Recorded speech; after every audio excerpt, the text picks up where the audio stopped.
Baik teman-teman, ini adalah salah satu contoh anggur impor yang dibuat sistem trellis, atau ada yang juga menyebut sistem pagar.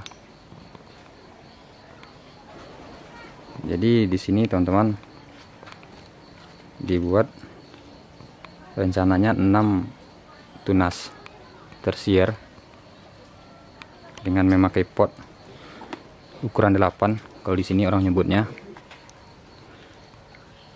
Ini adalah batang primer. Jadi buat teman-teman yang masih ragu, seperti ini caranya. Ini batang primer, kemudian dipangkas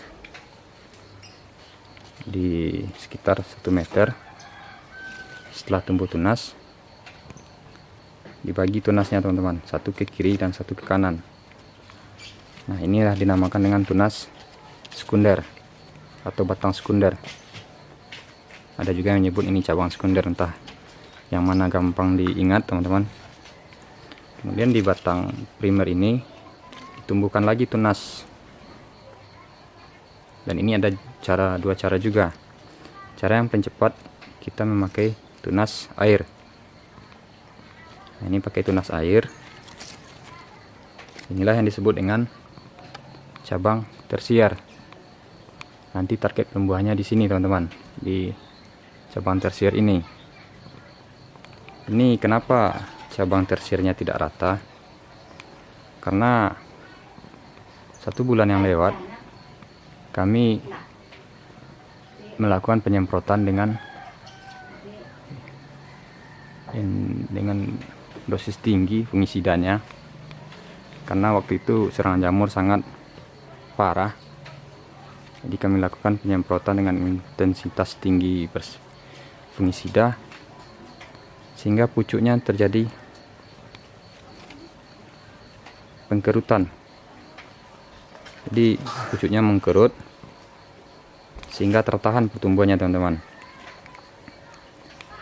Ini dari 6 cabang tersier, 3 tersier masih tertahan seperti ini. Sedangkan yang 3 tersier lagi sudah bagus, sudah bisa tumbuh dengan maksimal. Jadi buat teman-teman yang ingin melakukan penyemprotan anggur impor, pastikan dulu dosis fungisida yang dipakai, karena anggur impor ini beda jenis, beda ketahanannya teman-teman. Ada beberapa jenis yang lebih tahan dengan dosis tinggi, ada yang tidak. Seperti ini jenis Heliodor. Ini tidak bisa dengan dosis tinggi teman-teman. Jika diberikan fungisida dosis tinggi, pucuknya akan langsung mengkerut dan pertumbuhan tertahan. Nah, di video ini kenapa terlihat tersier ada 7 batang? Jadi di sini teman-teman ada tumbuh tunas baru. Jadi ini kan batang primer, kemudian dipotong. Awalnya hanya tumbuh 2 cabang tersier, 2 cabang sekunder.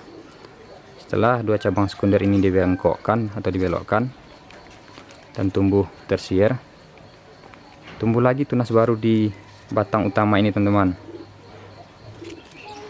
Jadi urutannya di sini, kemudian di sini tumbuh lagi cabang sekunder yang baru di mata tunas yang paling atas. Jadi karena membawa bunga, kami pelihara saja dulu teman-teman, karena sayang juga kalau dibuang. Sehingga di sini terlihat ada 7 batang tersier, padahal rencana awalnya hanya 6 tersier. Karena ini potnya tidak terlalu besar. Jika terlalu banyak cabang tersier, ini nanti tidak akan maksimal buahnya.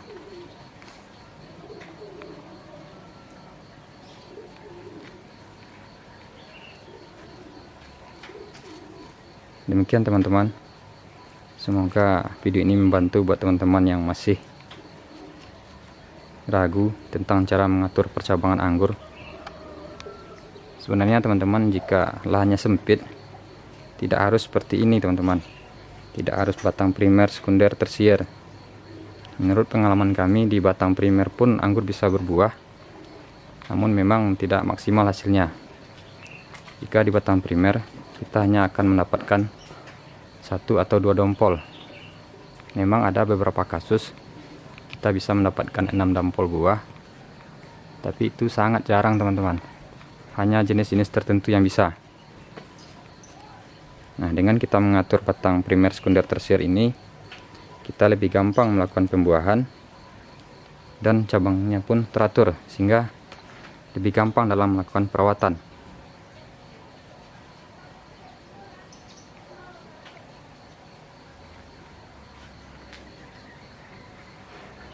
Sekian teman-teman, terima kasih sudah menyaksikan videonya.